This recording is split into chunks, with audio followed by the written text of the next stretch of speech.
Olá, seres curiosos, tudo bem? Eu sou a Cacau Oliveira. E eu sou a Anne Rodrigues. E vocês estão ouvindo Tá Por Dentro dessa História? Boa noite, curiosos! Hoje estamos de volta com mais uma história da saga do Zodíaco. Seguindo a ordem dos signos, contaremos sobre o primeiro signo do elemento de água, de acordo com a sequência. Que é o signo de Câncer. Então, cancerianos, sintam-se homenageados por nós. Para introduzir vocês em todo o contexto de nascimento da constelação do Caranguejo, vamos falar sobre um dos maiores heróis da mitologia grega. Héracles, que é normalmente citado na forma romanizada de seu nome, Hércules. Antes de iniciarmos, as fontes de nossa pesquisa foram o blog Gnosis Brasil, site História do Mundo, matéria Saiba Mais Parla, matéria do Portal Mitológico, site Segredo do Mundo, site de notícias NSC Total, Astrolink e Personare.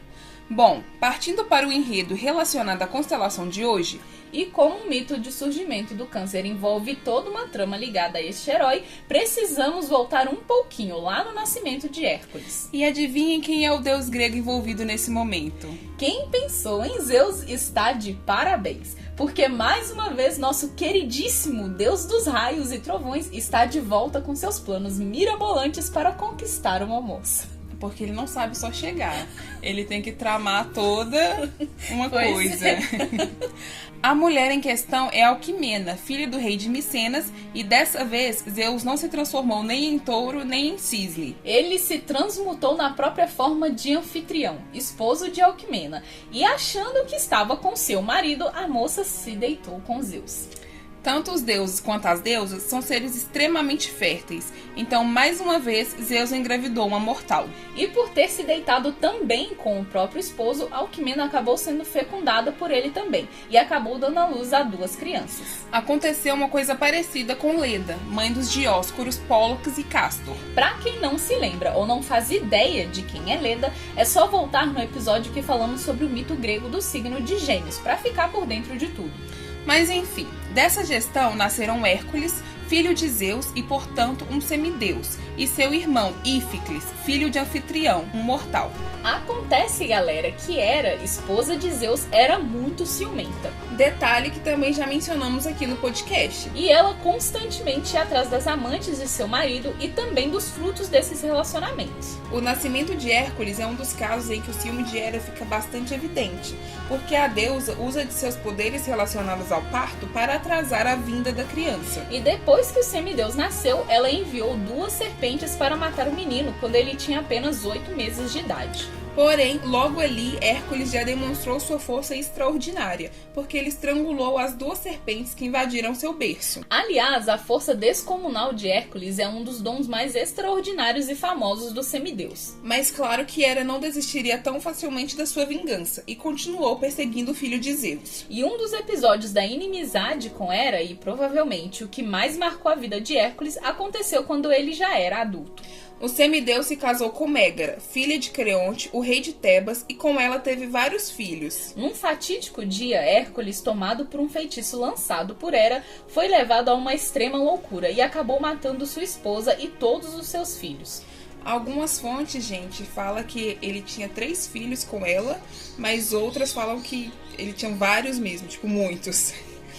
Mas então, quando Hércules retomou a consciência, ele ficou obviamente devastado e foi até o oráculo de Apolo, em Delfos, atrás de uma maneira de ser punido por seus crimes e exumar a culpa que sentia. Apolo então aconselhou que ele fosse procurar por Euristeu, rei de Tirinto, e fizesse o que o rei ordenasse. Euristeu, por sua vez, mandou que o semideus cumprisse 12 tarefas praticamente impossíveis. Essas tarefas ficaram conhecidas na mitologia como os 12 trabalhos de Hércules. Precisaremos falar aqui especificamente sobre o segundo trabalho, que consistia em matar a Hidra de Lerna. Tifon, ou Tifão, é um gigante monstruoso da mitologia grega, filho de Gaia e do sinistro Tártaro.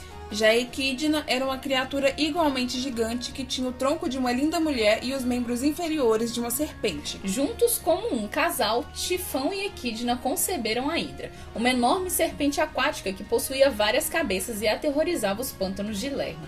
Alguns lugares falam que eram 3 cabeças, 7 ou 9. Porém, também achamos fontes que sugerem que ela poderia ter até 10.000 cabeças. Então, incumbido pela missão de matar este monstro, Hércules, com a ajuda da deusa Atena e de seu sobrinho Iolau, que conduzia a carruagem, foi ao encontro da criatura. Ao chegar no pântano, Hércules atirou várias flechas em direção às águas, onde se encontrava a Hidra. Só que essa atitude serviu apenas para irritar o monstro, que partiu com tudo para cima do herói. Conta-se que da Hidra exalava um terrível veneno, e por isso tanto Hércules quanto Iolau cobriram seus rostos ao enfrentarem ela. Durante a luta, Hércules começou a cortar as cabeças da Hidra com sua espada.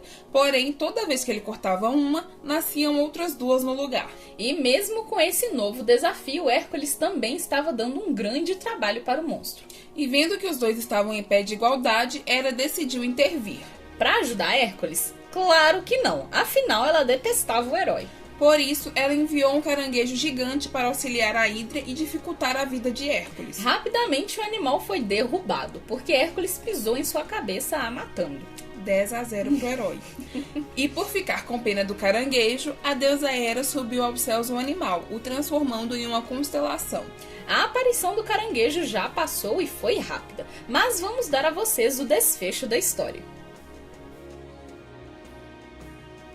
Bom, ao notar que cortar as cabeças não seria o suficiente, Hércules teve a ideia de queimar os cortes, cauterizando a ferida, e notou que dessa forma a cabeça não voltava a crescer. Daí, com um plano em mãos, enquanto Hércules cortava as cabeças, Iolau queimava o local das feridas, antes que pudessem nascer novamente. Quando chegou à última cabeça, Hércules a embebeu em veneno usando as flechas e a enterrou debaixo de uma grande pedra. Num contexto esotérico, a Hidra representa os vários defeitos psicológicos que nos cercam, pensamentos negativos e aqueles que atrapalham nosso desenvolvimento de alguma forma. O próprio pântano simboliza as profundezas mentais onde mantemos esse conjunto de emoções. Nesse contexto, o fogo entra como símbolo de purificação, quando trabalhamos o autoconhecimento e nos desfazemos das amarras psíquicas. E a dificuldade em se derrotar a Hidra reflete o quão intensa é a luta contra nossos defeitos e obstáculos mais profundos. E no meio de todo esse contexto de intensidade e emoções, temos o signo de Câncer, que é regido pela Lua